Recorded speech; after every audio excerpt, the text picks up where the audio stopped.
성령의 사람은 하나님이 보호하십니다. 그런 제목으로 하나님 말씀 나눌 때 은혜와 축복에 귀한 시간 되어지기를 간절히 소망합니다. 사무엘상 19장에 보니까 표제가 사울이 다윗을 죽이려 하다 그렇게 표현되어졌습니다. 하나님의 부리신 악신의 영향을 받고 있는 사울, 그는 하나님의 사람, 성령의 사람 다윗을 죽이려고 하는 그런 부분들을 본문은 보여주고 있습니다. 까닭 없이 죄를 범함도 없이 다윗을 죽이려고 하는데 왜 그렇게 하겠습니까? 악한 것에 영향을 받으니까 시기하고 질투하고 미워하니까 죽이려고 합니다. 그것도 계속해서 죽이려고 하는 그런 부분을 보여주고 있습니다. 사단은 이와 같습니다. 하나님의 백성을 죽이려고 하고 하나님의 백성을 넘어뜨리려고 하고 그렇게 합니다. 그러나 그럴 때에도 하나님께서 늘 하나님의 백성을 보호하시고 은혜와 긍휼로 역사하신다라는 것, 그게 오늘 말씀의 핵심이 되어지겠습니다. 1절에 보니까 사울이 그 아들 요나단과 그의 모든 신하에게 다윗을 죽이라 그렇게 말하였습니다. 사울은 지금 분별력을 잃어버리니까 이렇게 되면 이 무고한 다윗을 죽이려고 하다가 오히려 신하들의 반란이 일어날지 모른다는 그런 생각조차도 하지 못하고 그렇게 있는 것입니다. 그래서 다윗을 죽이라 그 말을 합니다. 그럴 때 하나님께서 누구를 통하여 보호하시느냐? 사울의 아들 요나단이 다윗을 심히 좋아하므로, 그러니까 다윗을 사랑하는 다윗의 친구요 사울 왕의 아들이었던 요나단 왕자, 그러니까 왕 다음 차기왕 계승순위 1위인 이 요나단을 통하여서 그렇게 하나님께서 다윗을 보호하신다라는 것을 말씀하십니다. 그래서 다윗에게 가서 말하기를 내 아버지 사울이 너를 죽이기를 꾀하신다. 너는 가서 아침까지 조용한 곳에 숨어 있으라. 그렇게 말을 하여 다윗을 숨게 합니다. 그뿐 아니라 아버지에게 가서 다윗을 칭찬하여 이르되 원하건대 왕은 신하 다윗에게 범죄하지 마옵소서. 그는 왕께 득죄하지 아니하였고 그가 왕께 행한 일은 심히 선함입니다. 그가 골리앗을 죽였고 그가 하나님 은혜로 온 이스라엘을 위하여 큰 구원을 이루었는데 왕도 보고 이를 기뻐하셨거늘 어찌하여 까닭없이 다윗을 죽여 무죄한 피를 흘려 범죄하려 하십니까? 아버지를 설득합니다. 그러니 아버지도 할 말이 없죠. 그래서 여호와께서 살아계심을 두고 맹세하시니와 그가 죽임을 당하지 아니하리라. 첫 번째는요, 이 사울 왕의 죽이려는 형계를 그 아들 요나단을 통하여서 하나님께서 막아주시고 보호하십니다. 두 번째 8절에 보니까 전쟁이 다시 있으므로 그렇게 말씀했어요. 다윗이 나가서 블레셋과 싸워 그들을 크게 쳐 죽임에 그들이 그 앞에 도망하였다.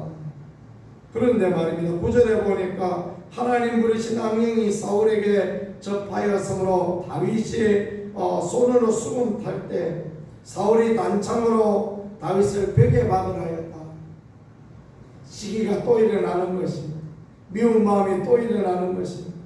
전쟁에 나가서 다윗이 크게 이기니까 또 미운 마음이 나는 것입니다. 박수 쳐주고 격려해주고 다윗 너밖에 없다 말해야 되는데 미움과 다툼과 시기 질투가 사울에게 일어났다. 사울은 결국 악한 영의 영향을 받는 사람이라고 그랬습니다. 그래 그 손에 단창을 갖고 있다가 그것을 가지고 다윗을 벽에 박아 죽이려고 단창을 던졌는데 다윗은 피합니다. 하나님께서 피할 수 있도록 그렇게 도우셨기 때문에 그렇습니다. 그래서 도망하여서 다윗이 자기 집에 내려가는데 그때 이번에는 누구를 통하여 하나님이 보호하십니까?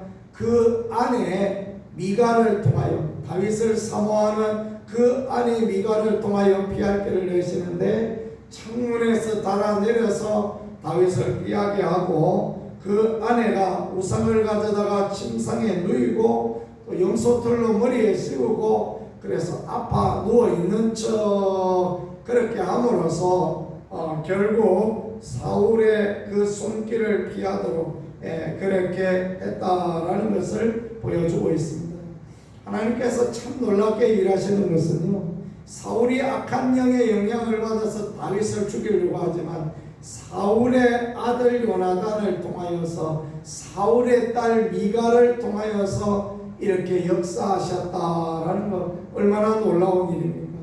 다음 세대 왕을 계승해야 될 아들 요나단, 또 사울의 딸 미갈, 얼마나 사울이 이뻐하고 좋아했겠습니까? 막내딸 얼마나 그랬을 텐데, 그런데 그 사람을 통하여 하나님께서 오히려 보호하셨다. 그래서 다윗이 피하여 라마 나요세 사무엘에게 그렇게 갑니다.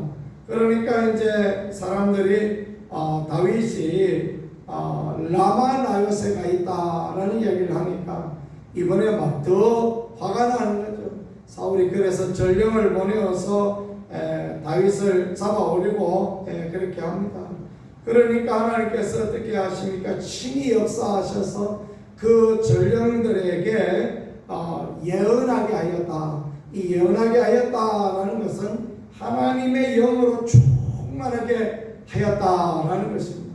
하나님의 영에 충만하니 악한 영향을 받는 사울에게 말을 들었지만, 그러나 하나님의 사람을 잡아올 수가 없는 거죠. 그렇게 3번 전령을 보내었지만 3번 다 성령에 충만하게 하여서 잡아가지 못하게 하고, 나중에는 사울 자신이 라마 나요세에 옵니다. 사무엘이 거기 있는데, 하나님의 사람이 거기 있는데 어떻게 부끄러워서 그것을 잡으러 올 수 있겠습니까? 분별력을 잃어버리면 부끄러운 것도 없고 아무것도 없어요.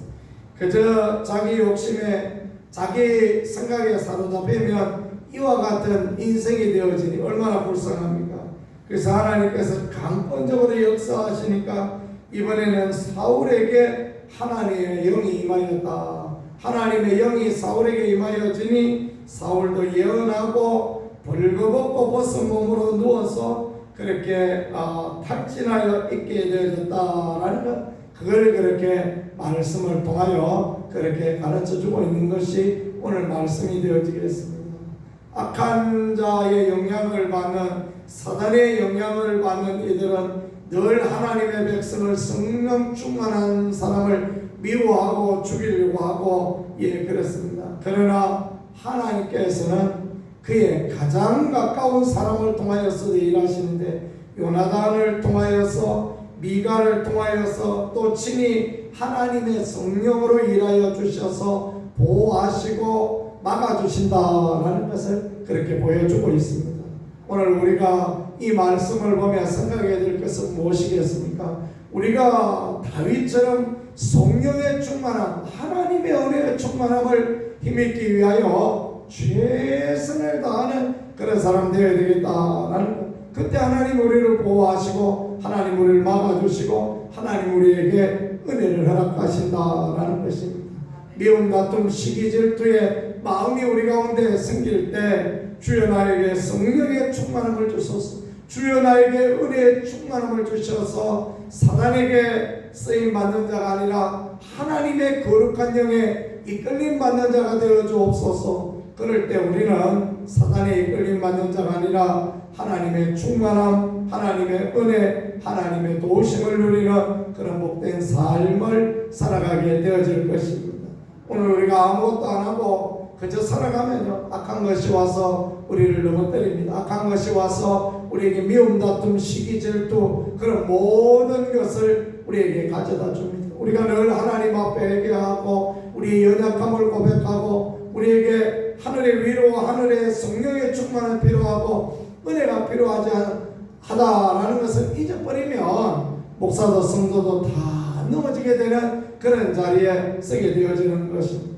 사단은 늘 우리의 삶의 형편들을 통하여서 낙심하고 낭망하고 절망하고 하나님께 못 나가도록 그렇게 할 때가 얼마나 많은지 모릅니다. 그럴 때 우리 이기고 나아가는 것은 하나님의 성령의 충만함, 은혜의 충만함, 하나님의 영에 이끌림 받는 것밖에 아무것도 없다라는 것을 본문이 우리에게 가르쳐 주는 것입니다.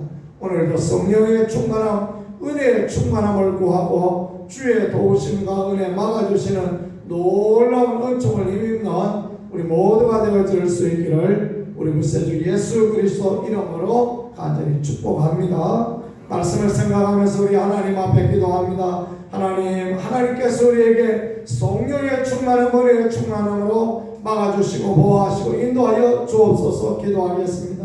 이번 한 우리 김명준 장로님 또 박교수 장로님 하나님 은혜 가운데 치유하시고 회복하시고 건강하게 도와주셔서 속히 우리 가운데 돌아올 수 있게 도와주옵소서.